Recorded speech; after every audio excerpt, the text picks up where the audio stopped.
cadre amical et interassociatif, je crois qu'on a un devoir de vérité et de débat franc entre nous.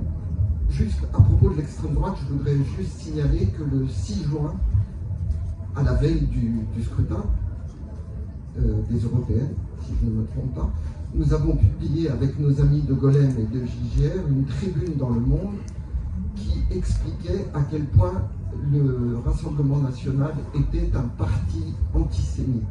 Donc on était parfaitement clair là-dessus.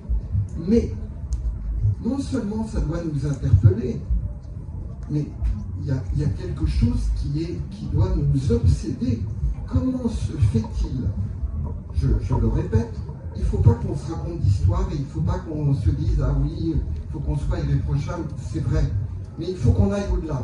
Comment se fait-il que dans ce pays, la gauche apparaisse comme faible, divisée, silencieuse parfois sur la question, embarrassée, gênée sur la question de l'antisémitisme.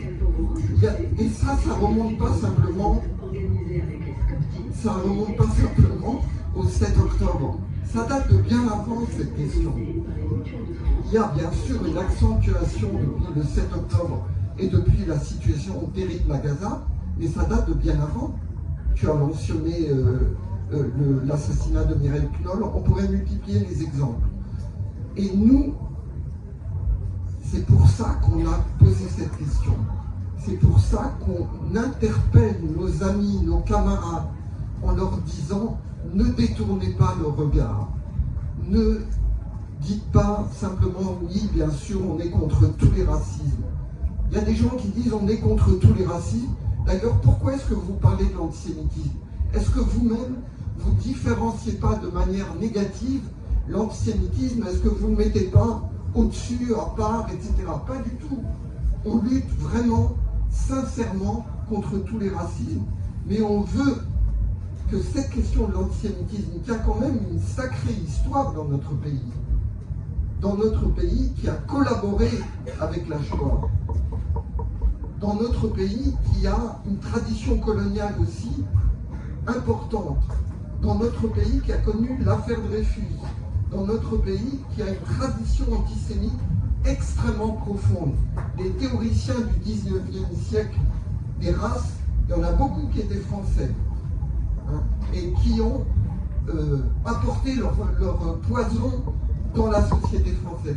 Et donc nous disons, il ne faut pas simplement formellement dire, bien sûr, on est contre tous les racismes, mais il faut faire des efforts dans ce sens. Et le débat d'aujourd'hui en fait partie d'ailleurs. C'est une étape importante de cela. J'espère, nous espérons en tant que RAR, notre existence a déjà un petit peu changé les choses. On est les plus récents, les petits derniers, mais on a un peu contribué à faire que cette question de l'antisémitisme soit plus prise en compte par nos camarades, nos amis, par une partie de la gauche avec qui on débat. Il y a quelques jours, jeudi dernier, nous avons pu faire un exposé sur la question de l'antisémitisme et de tous les racismes devant la commission exécutive de l'Union générale des cadres et ingénieurs de la CGT, l'UGIC. Et c'était un débat tout à fait passionnant, avec énormément de questions. Antisionisme, antisémitisme, comment on réagit sur les lieux de travail face à une parole antisémite? Est-ce qu'on n'est pas embarrassé pour y répondre? Quand les gens nous parlent de patrons juifs, on a rappelé quand même que Bolloré et Arnaud étaient plus importants que Rothschild ou que Soros, et qu'il y avait un discours antisémite qui sévissait sur cette question. Des tas de questions passionnantes de responsables syndicaux qui se posaient très sincèrement la question de comment est-ce qu'ils pouvaient intervenir et de parfois leur embarras, leur gêne face à des manifestations d'antisémitisme. Donc ouvrons ce dossier, parlons-en et n'ayons pas peur de tout mettre sur la table. Merci à vous.